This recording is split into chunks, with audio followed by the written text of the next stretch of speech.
برشید پیر سید رئیس حسین شاہ ہمدانی دعوت برکاتہم عالیہ میں اپنے بیان سے محسوس فرما رہے تھے۔ میں ایک پنجابی کا کلام پیش کر کے قبلہ پیر صاحب کو دعوت دیتا ہوں۔ پنجابی کا کلام ہے، اس میں لفظ تو کئی دفعہ استعمال ہوتا ہے، وہ بے ادبی کے زمرے میں نہیں جاتا۔ پنجابی کا شعر فرماتا ہے کہ میرا محبوب سادہ تے بولا جی آئیں چلاکاں دا شہر تو باہر نہ جا۔ میرا محبوب سادہ تے بولا جی آئیں چلاکاں دا شہر تو باہر نہ جا۔ حسن تیرا بجا پر بنا میں خدا نہ زلفاں ہٹا نہ جلوہ وکھا۔ تو وکھے سے ادا ہو سی حلقت فنا، نہ قیامت بڑھا نہ ذرا مسکرا۔ اور میں چپ چاپ چرتیں سچیندہ ریا، میں نب کے موٹڑ کھلوتا ریا۔ اور میں چپ چاپ چرتیں سچیندہ ریا، میں نب کے موٹڑ کھلوتا ریا۔ باقی خلقت کو جا بوہا کٹے ہوا، آنکھیں پردہ ہٹا۔ اج میں قاسم تیرا دل رباوے کھڑائیں، جڑیاں جگراتے دی سولی تے ٹنگیاں ریاں، انہاں اکھیاں نو ملدا سلا ویکھنائیں، انہاں اکھیاں نو ملدا سلا ویکھنائیں۔ میں آپ دعوت خطاب دیتا ہوں جناب ممبر جماعت الہاشمیہ خلیفہ مجاز راولپنڈی اسلام آباد دربار گیلانیہ صدرہ شریف ڈیرہ اسماعیل خان پیر طریقت رہبر شریعت حضرت خواجہ پیر محمد عمران قادری بغدادی صدری صاحب کو کہ وہ اپنے خوبصورت بیان سے ہمیں محسوس فرمائیں۔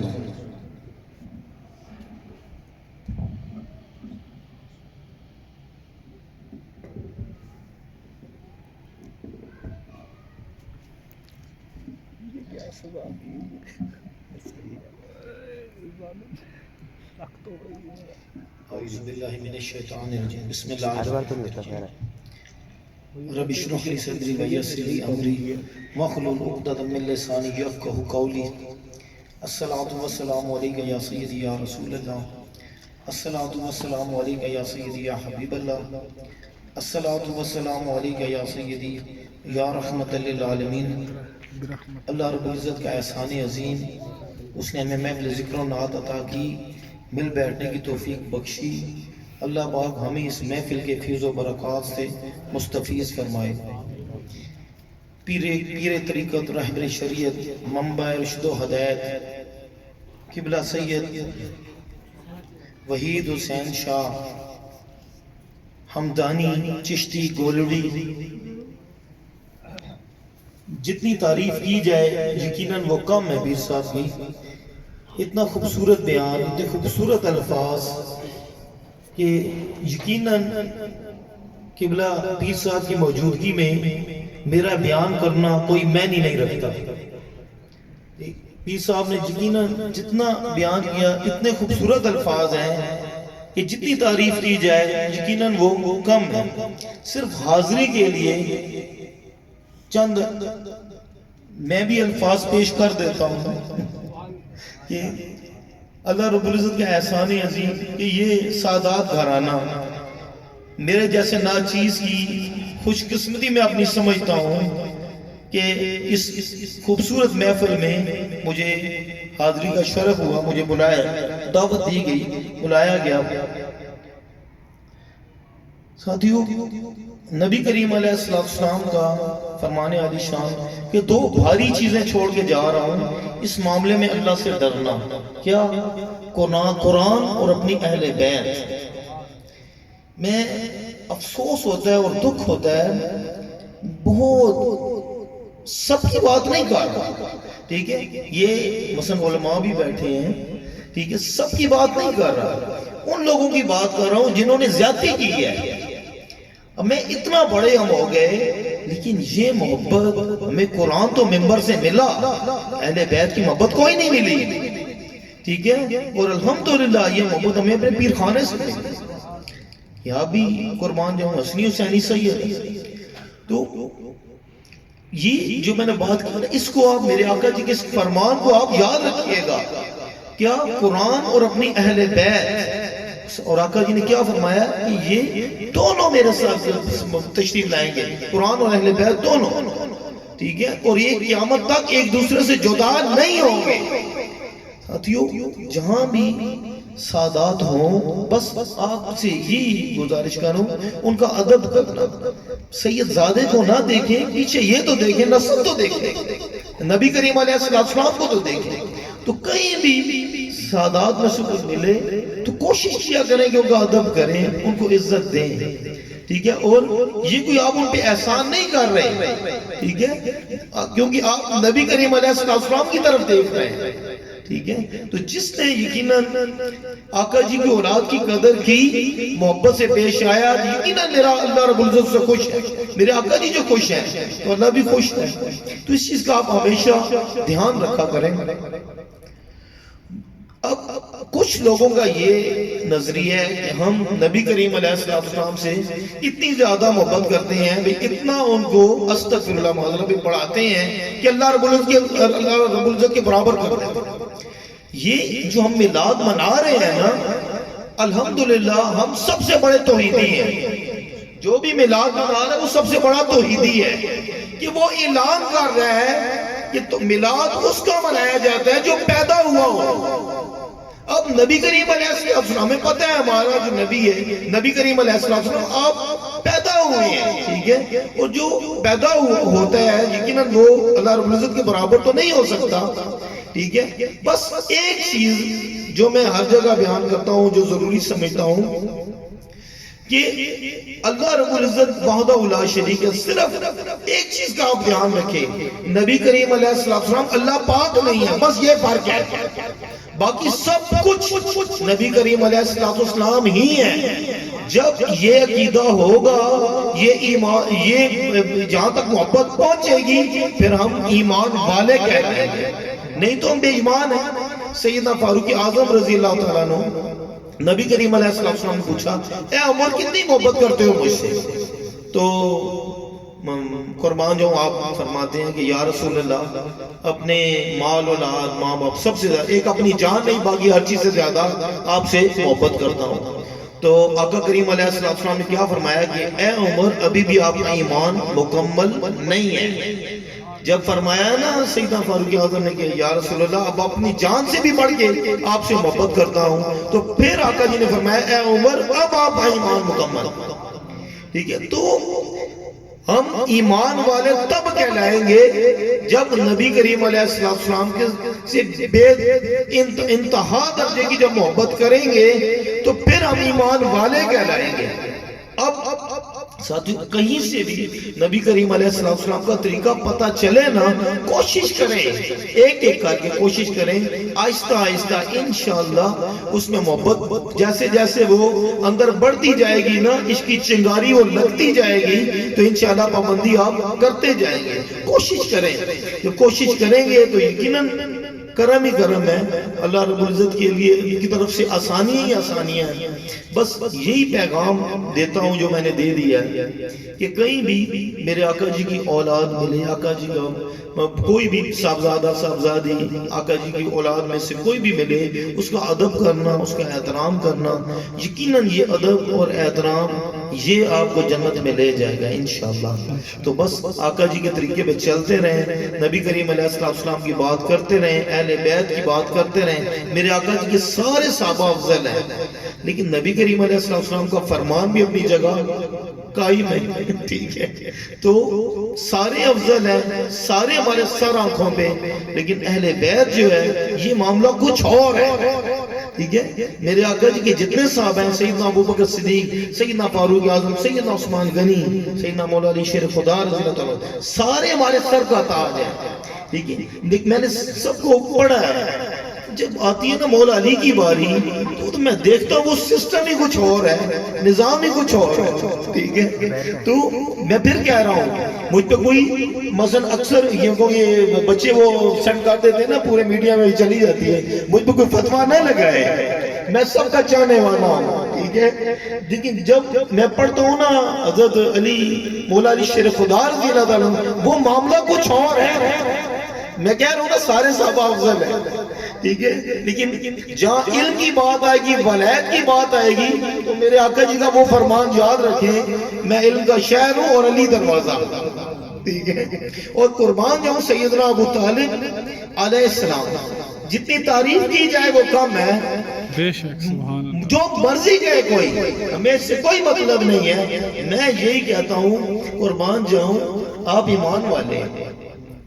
اب وہ سیدنا ابوبکر صدیق رضی اللہ عنہ, وہ 3 راتیں تو یاد ہیں سب کو, وہ غار والی, وہ تو یاد, وہ 40 سال کی خدمت یاد کوئی نہیں کسی کو. وہ 40 سال کو بسترے چینج کرنے, اپنے بیٹے حضرت علی رضی اللہ عنہ کو سلا دینا اور نبی کریم علیہ السلام کو سائڈ پہ کر دینا کہ اگر کوئی نقصان پہنچائے تو میرے بیٹے علی کو پہنچائے, میرے محمد صلی اللہ علیہ وسلم ان کو کچھ نہ ہو. پھر ان کے بارے میں یہ کہنا کہ کلمہ پڑھا یا نہیں پڑھا, اس کی حیرت ہوتی ہے مجھے. ان کے دماغوں پہ ان کو کیا ہو گیا.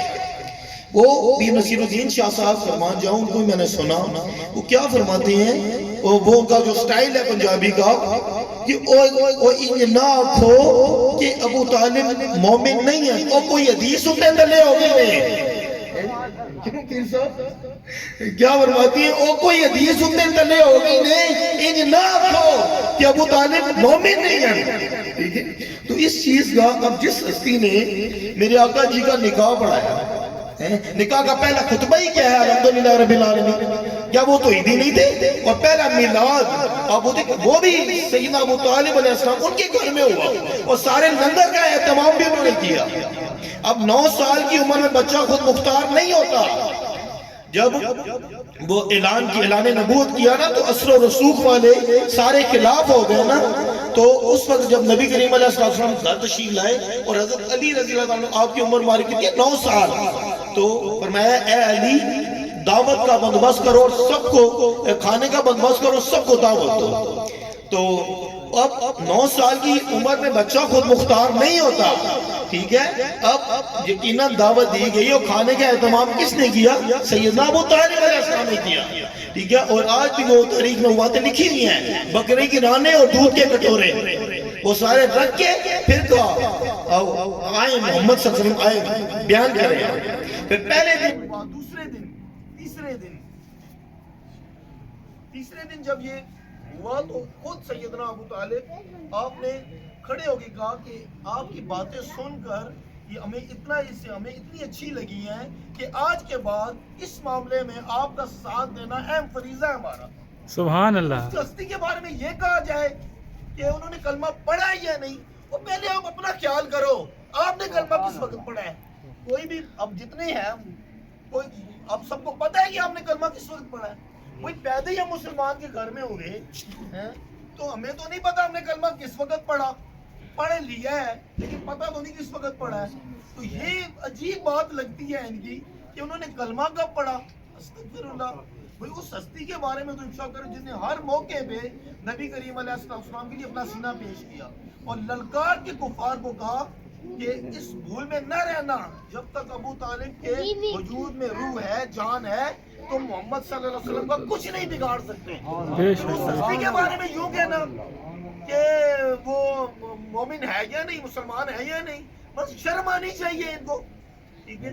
تو ساتھیو آپ جو ہے نا, آپ کو یہ سننے کا موقع مل گیا ہے نا, تو خدا را اس چیز سے کلیئر ہو جائے بالکل کہ سیدنا ابو طالب آپ کی شان بہت اعلیٰ ہے, بہت ہی بلند ہے. میں آپ کو بتا رہا ہوں نا, وہ 3 غار کی راتیں تو یاد ہیں سیدنا ابوبکر صدیق رضی اللہ عنہ, وہ 40 سال کی وہ یاد نہیں ہے وہ خدمت جو سیدنا ابو طالب نے کی. اور لاسٹ میں تو آپ نے ایک پہرے دار, جب یہ آخری بات میں کرتا ہوں, جب نبی سیدنا ابو طالب انہوں نے دیکھا کہ اب یہ کوئی نقصان نہ پہنچا دے, حضور پاک صلی اللہ علیہ وسلم ایک پہرے دار مقرر کر دے, پہرے دار مقرر کر دیا. اور جہاں نبی کریم علیہ السلام جاتے تو آپ یہی کہتے کہ میرے بیٹے جلدی واپس آ جانا, کہ کفار جو ہے نا وہ اس چکر میں لگے ہوئے ہیں کیونکہ نقصان نہ پہنچا دیں آپ کو.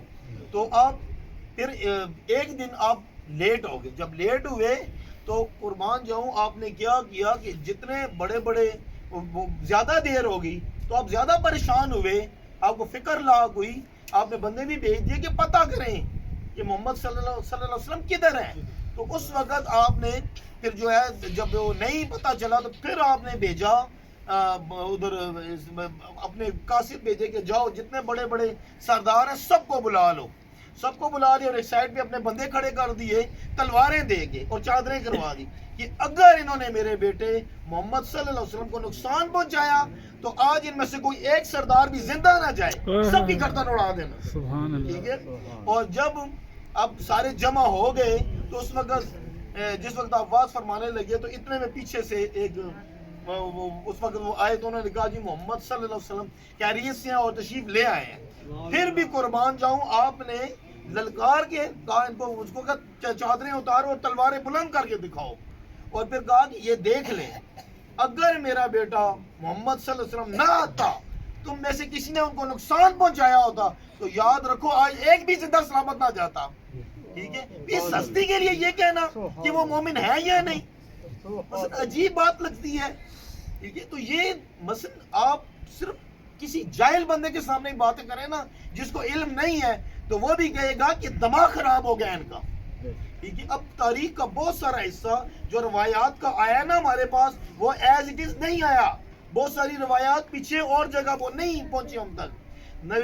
سیدنا امام حسن علیہ السلام, امام حسین علیہ السلام, حضرت عباس علمدار علیہ السلام, آپ دیکھیں ان کا بچپن ملے گا یا پھر آگے وہ شہادت ملے گی, سینٹر والا حصہ کوئی نہیں ہے.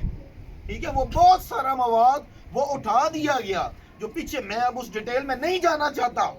ٹھیک ہے. وہ اختلافی مسائل ہیں. اب جو امیر معاویہ ان کا دور آیا, پھر آگے یزید کا دور آیا, تو میں اب کتنا 90 سال ملے ہیں. ٹھیک ہے. اب 60 سال امیر معاویہ اور پھر آگے 30 سال یزید. ٹھیک ہے. تو اتنا لانگ پیریڈ میں ادھر ایک سال کے بعد وہ ساری کتابیں چینج کر دی جاتی ہیں, نیا ایڈیشن آ گیا ہے جی. تو کیا اس پورے ٹائم میں وہ چینج نہیں کیا گیا ہوگا؟ سارے ہم دماغ والے دماغ رکھتے ہیں, سب کو یہ چیزیں پتہ ہیں, لیکن سمجھ نہیں آتی کہ ایک چیز اتنی واضح ہے کہ جس میں کوئی شک والی بات ہی نہیں ہے. پھر کیوں؟ بس میں یہی کہہ سکتا ہوں اللہ ہدایت دے اور اللہ سمجھ دے. اللہ رب العزت ہم سب کو نبی کریم علیہ السلام کی اہل بیت کی محبت عطا کریں, اور جو سادات ہیں ان کا ادب کرنے کی ہمیں توفیق عطا کریں. اللہ رب العزت ہم سب کو سمجھ عطا کریں. دعا تو آپ کریں.